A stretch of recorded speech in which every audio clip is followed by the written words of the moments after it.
puis le départ du Havre, on se bagarre, on se bagarre, on se bagarre. Et puis on n'a jamais eu un moment de répit pendant 15 ou 16 jours. Je sais pas où on en est exactement, mais ça a été pour moi une course très très dure physiquement. Parce que les conditions où le bateau allait vite tout le temps, dans l'humidité tout le temps.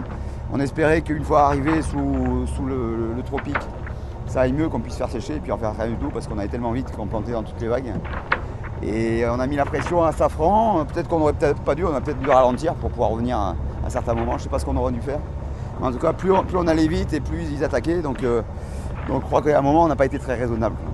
Ce qui est sûr, c'est qu'on a fait une belle course tous les deux. Et moi, je suis ravi que Marco ait gagné cette course. Bah super, je me suis régalé. C'était vraiment que du bonheur. C'était dur, ce que disait Quito, parce que même si on avait un peu d'avance, en tout cas sur les autres, un peu de retard sur Safran, on a toujours été mis sous pression par les conditions.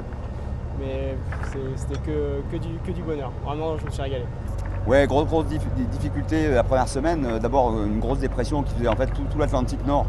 Donc on ne pouvait pas y échapper, il n'y avait pas moyen de passer au travers. Sauf se condamner directement à pas être bien figuré à l'arrivée de la Transat. Donc c'est vrai que c'était où ça passait, où ça cassait, quoi. Et c'est vrai qu'au niveau de la stratégie, c'est très important de trouver finalement l'endroit le moins difficile pour passer, où on avait finalement le plus de chances de passer sans trop de dommages. Et je crois qu'on a bien réussi ce coup-là et ça nous a permis d'avoir une trajectoire très limpide sous l'anticyclone des Açores, ce qui n'était pas simple parce qu'il circulait beaucoup. Il y a des cellules anticyclonées qui circulaient d'ouest en est et il ne fallait vraiment pas se rater à ce niveau-là. Il fallait vraiment passer à un endroit précis, c'est-à-dire juste à l'ouest des Açores. Et dans un bon timing, ça a été un choix très difficile et je crois qu'on a bien réussi ce côté stratégique. On hésite toujours, on pèse le pour et le contre à chaque fois, mais non, je crois qu'on a eu la chance d'être tous les deux d'accord à chaque fois sur la trajectoire à adopter. Moi j'ai été ravi parce que c'est vrai que j'ai jamais vraiment eu besoin d'argumenter mes choix avec Quito. Et finalement je crois qu'on a fait une course assez propre, une trajectoire assez propre. On a loupé un coup le mardi que Safran a fait, 2 jours après le départ. Je crois, si ce n'est ce coup-là, on n'a pas fait d'erreur et j'en suis ravi. C'est le jour où il passait devant, tout simplement. Et à partir de ce moment où il était devant, il est resté devant et il n'a pas eu moyen de revenir dessus. Donc il a vraiment fait une belle course. On a essayé, mais il n'a pas fait d'erreur. On était derrière en attendant les erreurs, mais il n'y en a pas eu. Un petit mot sur ce beau parcours, ce nouveau parcours au Costa Rica. Ah, c'est long. C'est loin le Costa Rica du Havre. C'est très très long.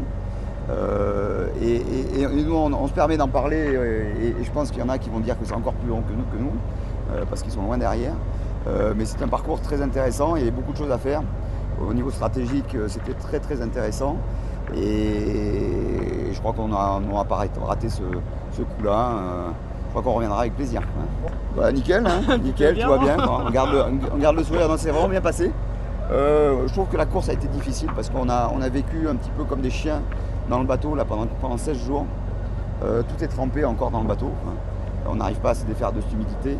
On a des petits bobos partout, rien de grave, mais des petits bobos, des petits trucs qui s'infectent. Donc vraiment des conditions difficiles. Et malgré ça, on s'est bien entendu sur le bateau. Je crois qu'on a été très, très efficace. Toujours, on a été assez prudent et efficace. Enfin, moi, c'était toujours ce que je disais à François. On y va mollo, on attaque, mais il y a des moments où on a mis un peu le pied sur le frein parce que c'était dur pour le bateau. Le bateau, on a vraiment tiré sur la couenne.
la mano, Seguerio.